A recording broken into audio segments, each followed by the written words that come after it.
Good morning students. TNPSC la keta question.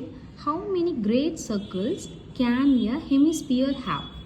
Great circles. Great circles na பெரிய big circles. முதல்ல இப்போ இது வந்து sphere னு வச்சுக்கலாம். ஓகேவா? இது sphere. இப்போ sphereல இது center point.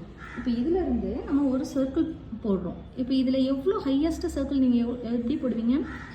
இந்த diagonal shapeல வர மாதிரி. இப்போ இங்க இருந்து இப்படி இந்த மாதிரி எந்த ஷேப்ல வேணாலும் நம்ம சர்க்கிள் போடலாம். எவ்வளோ சர்க்கிள்ஸ் இருக்குது? Countable, uncountable. ஒரு ஸ்பியர்னு பார்த்தா அன்கவுண்டபிள் தான் கரெக்ட் ஆன்சர். ஓகேவா? ஆனால் அவங்க என்ன கேட்டிருக்காங்க நம்மக்கிட்ட? ஹெமிஸ்பியர், அதாவது ஆஃப் சர்க்கிள். ஹாஃப் சர்க்கிளில் மேக்ஸிமம் நீங்கள் எவ்வளோ பெரிய சர்க்கிள் போடுவீங்கன்னு கேட்குறாங்க. பெரிய சர்க்கிள் எவ்வளோ போடுவோம்? இது ஒரே ஒரு சர்க்கிள் தான். இப்போ இந்த இடத்துல சர்க்கிள் போட்டிங்கன்னா அது சின்னதாக இருக்கும். இதை கம்பேர் பண்ணும்போது அது சின்னதாக இருக்கும். ஸோ ஹையஸ்ட் கிரேட் சர்க்கிள் எதுனா ஒன்றே ஒன்று தான் போட முடியும். Option B is the right answer.